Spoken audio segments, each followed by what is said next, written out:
Welcome, everyone. Thank you for joining our session. We're glad that you're here. The title of the session is Prioritizing Adult Learner Success to Meet Workforce Needs. Next slide, please.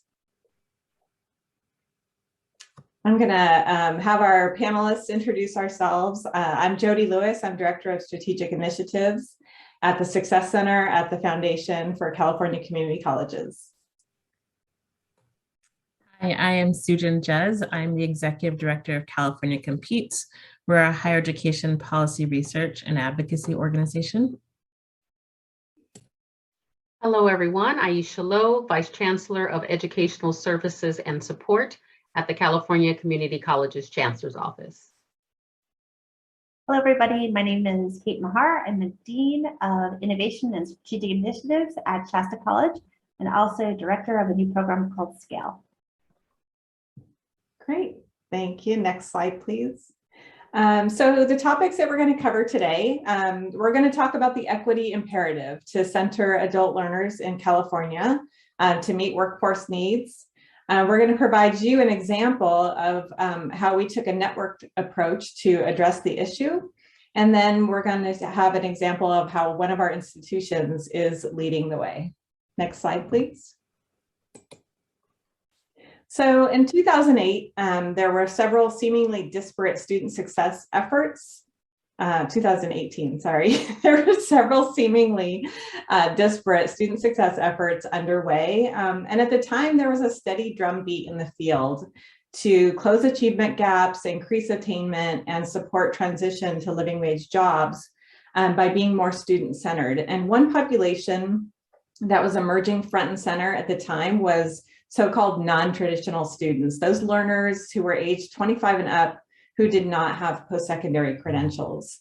So the Success Center at the Foundation for California Community Colleges received a grant from the Lumina Foundation to participate in its Adult Promise Network. And this initiative really enabled the Success Center together with the Chancellor's Office to conduct a landscape analysis to better understand the challenges and the opportunities for adult learners across our system. Next slide, please. So in our landscape analysis, we identified efforts both within the community college system and with our ecosystem partners that were working towards common goals. And that goal was to close equity gaps in and beyond college by focusing on adult learner success. So this discovery gave me an excellent excuse to partner with people who I already knew and had so much respect for, my co-presenters here today. I'm going to turn it over to them soon to share a bit about some of these efforts and how we've leveraged resources and partnered on ways to advance adult learner success. But the first collaboration really involved learning more about the universe of adult learners in California. California Competes had already completed 2 reports, Back to College Parts 1 and 2, and we wanted to know more about these prospective students for California community colleges. So I'm going to introduce Dr. Sujan Jez, who will tell you more about what we learned about these Californians who have at least a high school diploma, but no post-secondary degree. Sujan? Thanks, Jodi. So at California Competes, we conduct policy research. And as this focus around serving a broader number, a wider range of California residents and expanding our thinking around who should be able to access higher ed, we wanted to look at what does this population look like and how many Californians are there. So we looked at what are the number of Californians who have a high school diploma, but no college degree? And we found that there's 6.8 million Californians in this group, or 6.8 million what we call potential graduates.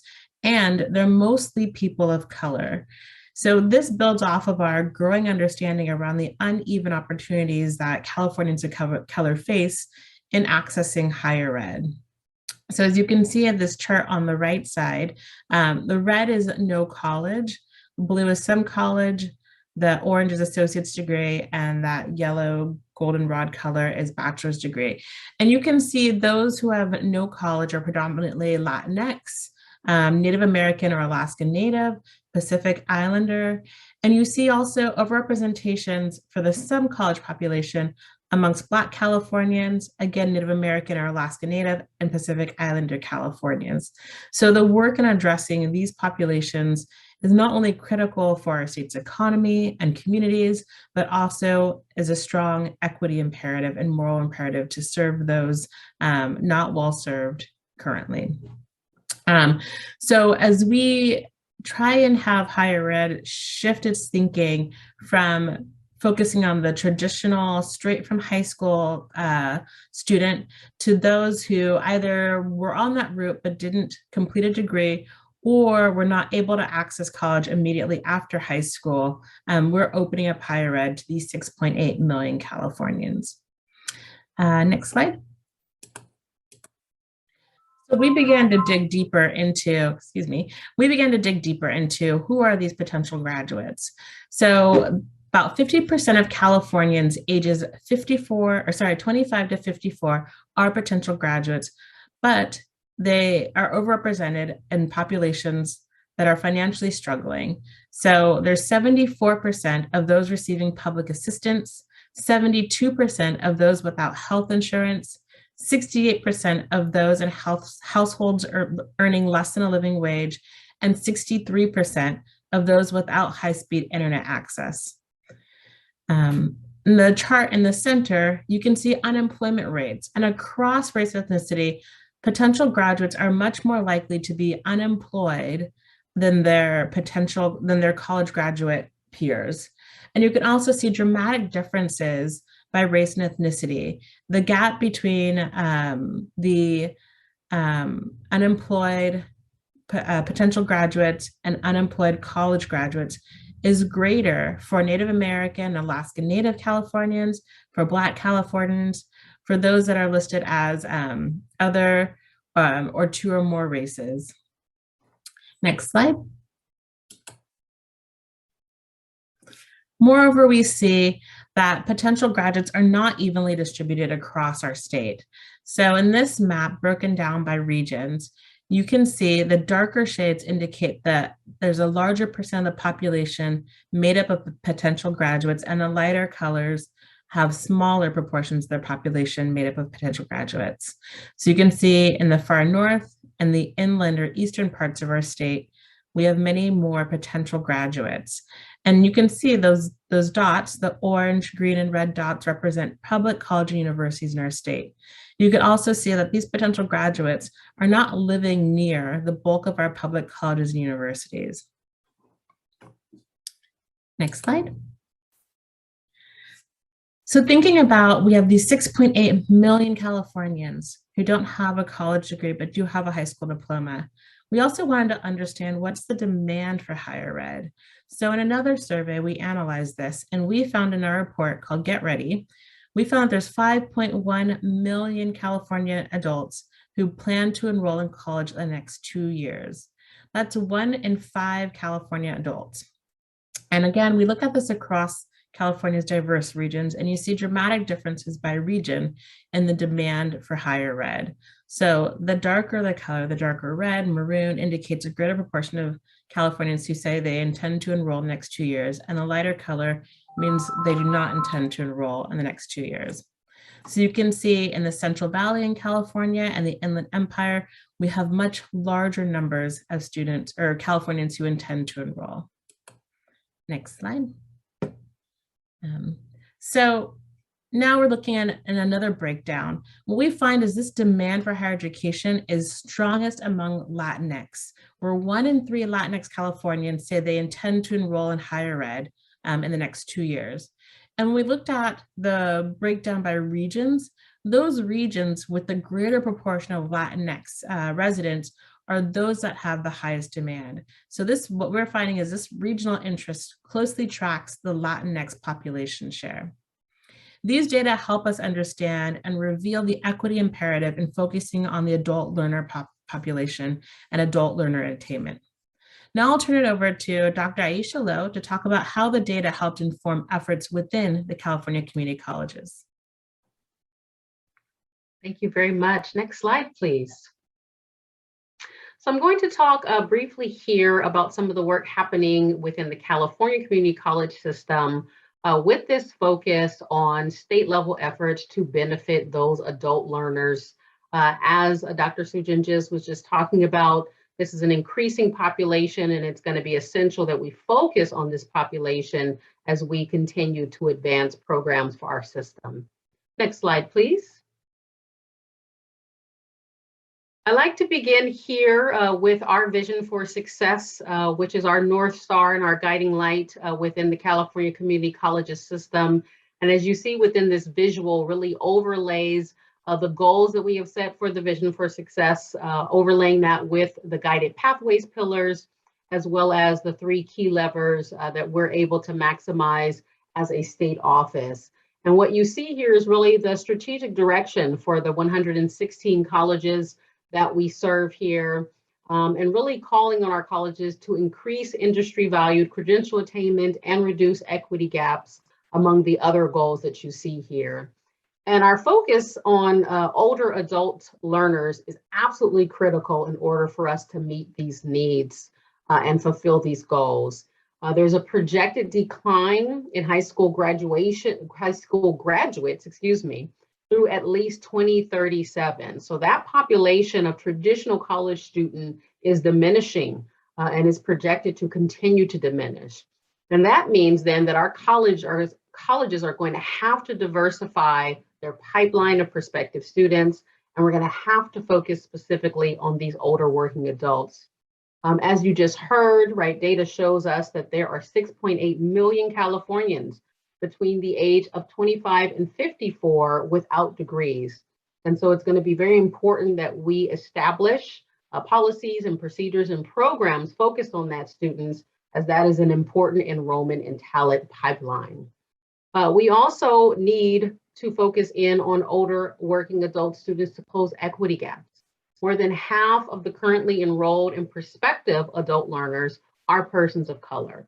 And so we know we're going to need to tailor programs and supports for those students. And we're doing that work not just through guided pathways and the goals of the vision for success, but also a diversity, equity, and inclusion call to action that came out from our Chancellor and our Chancellor's office in 2020. And then finally, our mission to prepare students for the future of work requires that we better enable lifelong learning.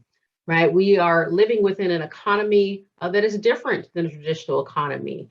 It is the norm now for learners to have to go from the workforce into education and back and forth cyclically between the two as they upskill and reskill so that they can remain competitive within a constantly changing economy.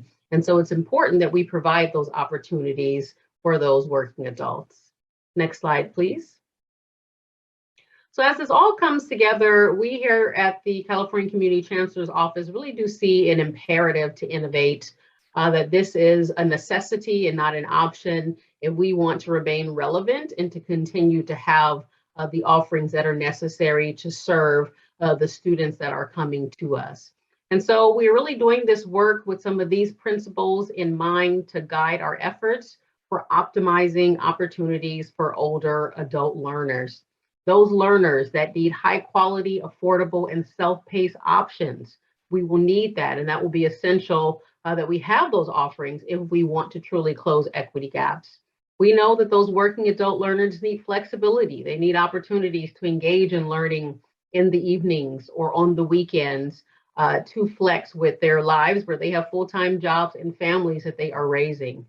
We also really are focusing in on this work from an assets-based perspective, really centering equity, that we need to recognize students' lived experiences and the capabilities they're coming to us, having already established, and make that a part of their learning journey.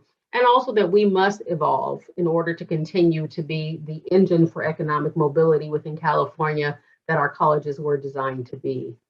Next slide. So I'll briefly talk about 2 initiatives that are underway, focused on older working adults, focused on innovating teaching and learning so that we can have the type of programs that this increasing populations of students need. and that is credit for prior learning and competency-based education. We want to give credit to California Competes for this excellent graphic that lays these two side by side and allows us to understand how they are related and yet different. So on the one hand, you have credit for prior learning, which is an opportunity to give students credit, give them course credit for skills and knowledge that they have gained outside the classroom, whether that was through military service or some sort of industry certification they may have had on the job. You then have competency-based education, which is a highly flexible way of engaging in an academic program where the content is held constant, the standard of mastery is held constant, but time is variable. And it allows, in particular, older working adult students to make their way through the curriculum at their own pace and is less detrimental for them when life happens and they may have to stop out. Next slide, please. So these are both efforts that are underway within the California community colleges. There is some strong support and national research on the positive impact of credit for prior learning, which is a strategy that is proliferating across the nation. What you're seeing here are some highlights from a 2021 study done by Kale and Witchy that demonstrated a statistical boost in completion rates for students who receive credit for prior learning. And you see that boost for a number of diverse types of students here, which is really essential. This also translated into an average savings of nearly $1,500 and a savings of nearly 14 months of time for students who earned at least 12 credits through credit for prior learning. So that's essential. And so we've really been emphasizing this with our colleges, that as students receive credit for expertise that they've gained outside of the classroom, that it helps them to be successful, and this can be an important tool for closing equity gaps. Next slide. So within the California Community Colleges system, we have established statewide credit for prior learning policy in 2019 as an additional section within our Title V regulations. This requires that all colleges adopt this student-centered policy and establish administrative processes to grant students college credit for skills and knowledge that they have acquired outside of the college classroom. And so this is a great opportunity to expand prior learning assessment to ensure this is done in a way that's transparent and simplistic for students, and really applies not just to electives where we have previously seen more opportunities of this type, but also within program and GE requirements. So we're excited for this work. Colleges are just establishing policies, and then we're continuing the work of professional development and providing resources and tools for colleges to fully implement this strategy. Next slide. And then for competency-based education, this is another area where we are really excited for the work that we're doing here in California. We worked closely with our statewide academic senate as well as our state curriculum committee to develop a set of regulations to establish direct assessment competency-based education as a mode of educational program for the California community colleges. Our sort of oversight body called the Board of Governors just established those regulations and approved those in July of 2020. And we are now in the midst of a collaborative or a pilot of 8 colleges that are rolling up their sleeves to be those initial first implementers of this very important innovation. And this is going to be a great opportunity for us to think about education differently, to really innovate programs that put the student at the center, and in particular are designed to work well for those older working adult students. So we're just started that collaborative also in 2021, and they are hard at work learning about competency-based education and establishing their first ever programs, which are set to launch in 2024. Next slide. You see here on this slide then who those 8 pilot colleges are, some of the programs that they are working through. And again, we're just excited for the work and support that we have, strong support from the Success Center, from the Foundation for California Community Colleges that are literally helping us to project manage this effort, also Jobs for the Future, and CBEN, the Competency-Based Education Network, that are helping us to project manage and serving as very significant subject matter experts. And we also have the RAND Corporation doing a full developmental evaluation. So a lot of investment here because we really see the potential of what this could mean for us. We are very excited that Shasta College is one of those wonderful pilot colleges that are working to establish these first ever direct assessment CBE programs. And with that, I would like to invite Kate to join us. Her college is a part of the collaborative. She's directly a part of the collaborative, and she's going to talk a bit more about the work that they're doing locally at Shasta College. Kate. Thank you so much, Dr. Lowe, and thank you to the Foundation and the Chancellor's Office and to California Competes, our partners. You've really created a vision, advocacy, policy, the data, and the support that colleges have needed to really understand the impact of this work, and then to try to take some of these best practices and make them happen in our own communities. So thank you to all the partners here on the call. Next slide, please. So Shasta College, a couple slides back, you saw we're in the very far north of California, in the true Northern California. Some folks think the Bay Area or Sacramento is Northern California, but we're about 4.5 hours north of there. Shasta College serves 3 counties, Shasta, Tehama, and Trinity counties, a 10,000 square mile service area. And we are the only public post-secondary institution in that region. So just by design, we've always had to be innovative. We've had to have a broad vision for our role in the community that expands from just offering coursework to really understanding our role as an economic development driver, as a partner for community and economic health, lately as a avenue to really support some public safety, whether it's training firefighters or serving as an evac center. So our college has always had to be innovative just by design. But over the last 5 or 6 years, we've really taken that to a next level. And part of that is because of this incredible work around better understanding who our students are, and particularly our adult students, and what they need to be thriving in this economy. Many years ago, Shasta College started a College Promise program. And when we were developing the College Promise program, we really were thinking about the 18-year-old. And we asked the question, what are we promising?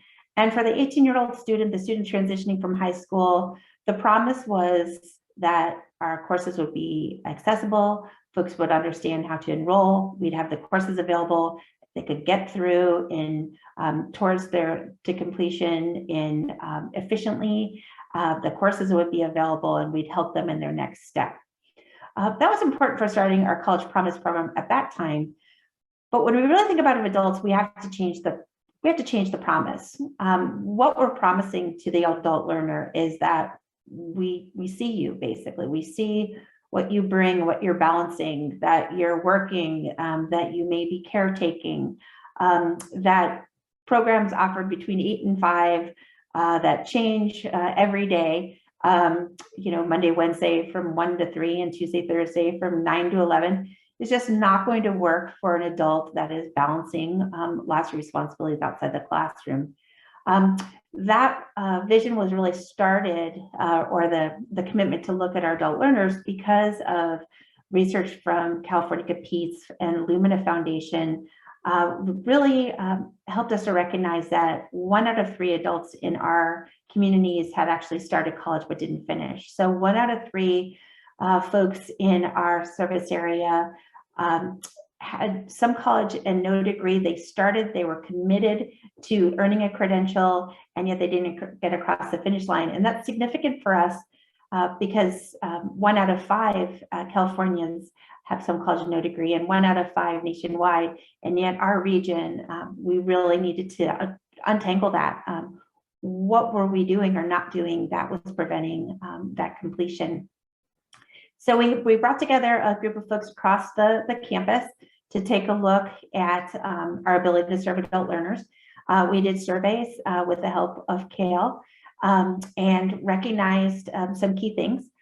We weren't offering courses at the times that adults could access them. We weren't offering them in a way that they could take advantage of that learning.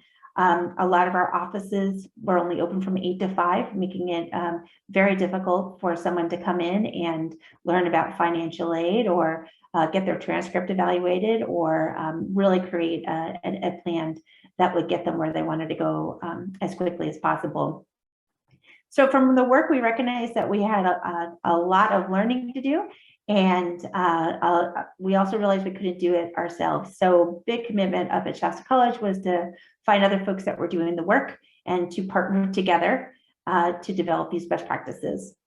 So one of the ways we did that was through North State Together, which is actually 5-county collective impact work, focusing on college to career. And again, really piecing that, what does that career piece look like? What does that look like for our very remote learners?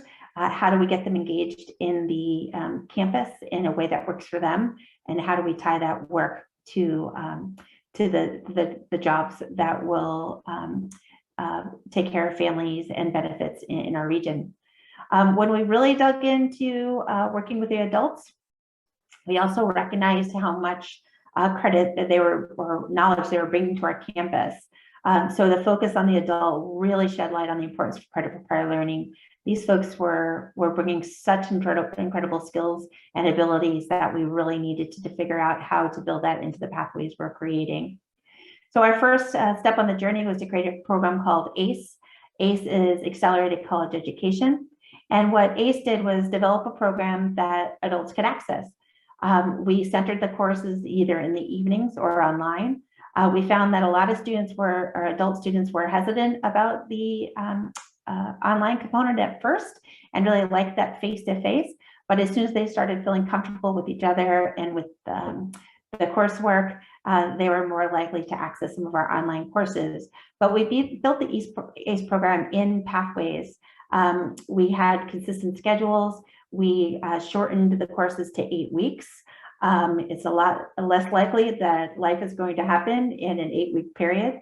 We created on-ramps and off-ramps if adults needed to take a break and then come on back. We limited the courses, but guaranteed them and put them into guaranteed pathways. And despite the fact that there weren't as many offerings, that our adult learners were thrilled that they knew what their schedule was going to be. We could make a 2-year plan for them.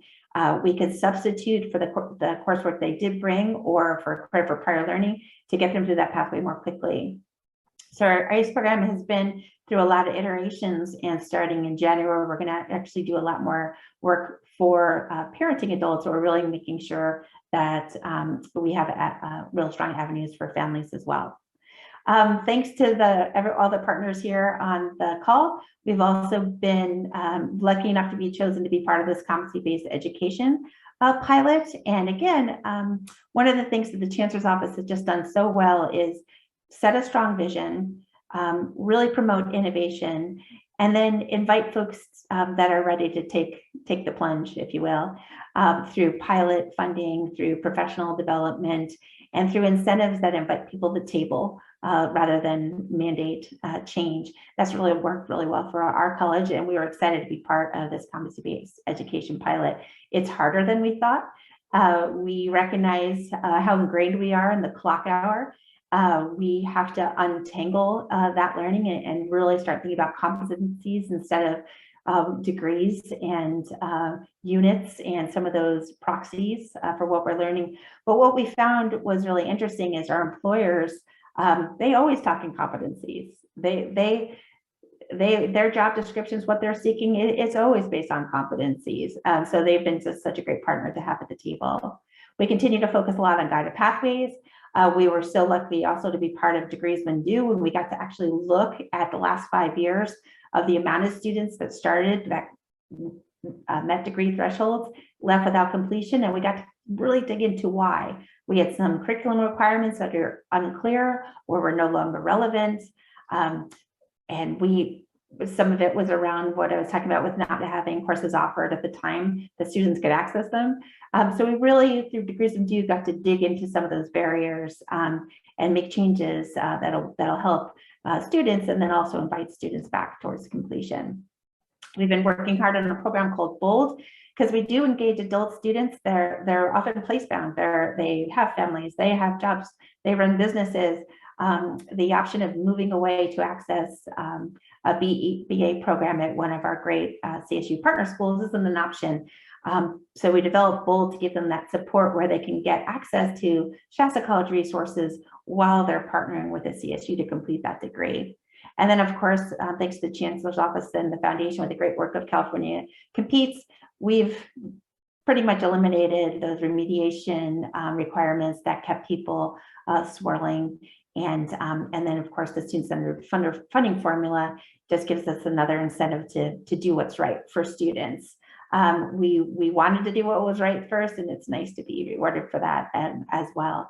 And then lastly, we're really trying to figure out who's doing this work well, what can we share, and what can we really point out of what's effective in our rural environments. So we just launched something called SCALE, which is the Shasta College Attainment and Innovation Lab for Equity. And that just allows us to play with these ideas, really figure out what's best for our students.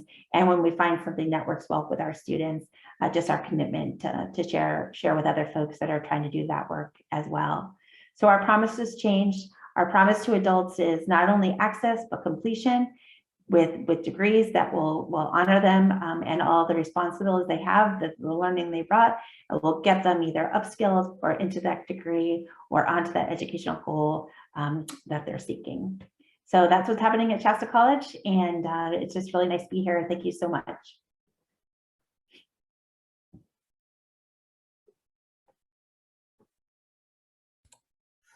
Thanks, Kate. So in addition to these efforts that are taking place in the California community colleges and at colleges like Shasta and the Chancellor's office, there are a number of activities in the post-secondary space in California that are establishing a foundation of support and creating pathways to in-demand careers. So I want to talk for a moment about those and about the networked approach that we're taking here in California around this work. So on this slide are a number of these efforts. So California Competes has been involved with several efforts that lend support and validity to the efforts in the Community College Chancellor's office and across higher ed in California. So for example, the California, our Governor Newsom, he has a council called the Council for Post-Secondary Education that brings together the CEOs of our public higher ed segments, the leads around K-12 education, also our private institutions, private nonprofit and for-profit, along with workforce leaders to really, I think, hit home the critical pathways to understand California through education into careers. And in the middle, the pandemic saw really an opportunity to think about how do we rebuild out of this. So the governor's office, led by Lande Jodi, and convened a task force of national and California experts to really think about this. And that resulted in the Recovery with Equity task force report, which has a roadmap and recommendations for how California can, recover with equity. And it had a number of also working groups around specific populations. And one of those was focused on adult learners. And you can see the needs of adult learners threaded throughout the document and not just as a set aside special, piece, which, we really appreciate.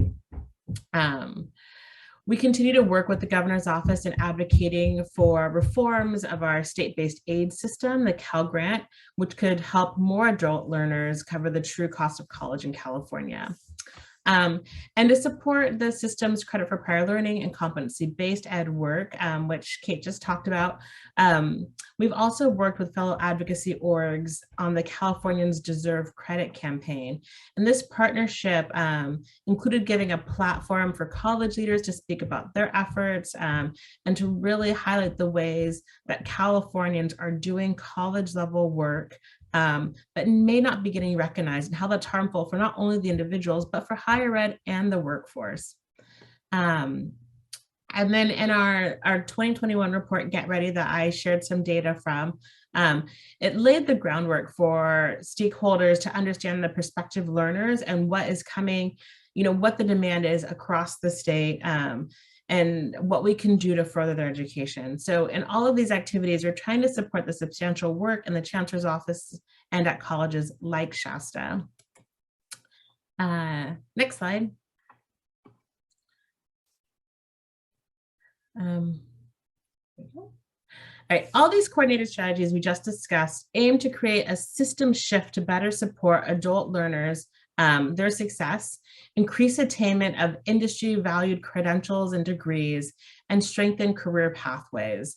By embracing inclusivity, our post-secondary system can strengthen the talent pipeline to meet workforce needs and create an economy that works for all.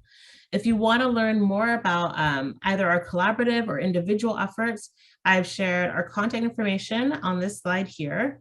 And thank you for joining us for this session.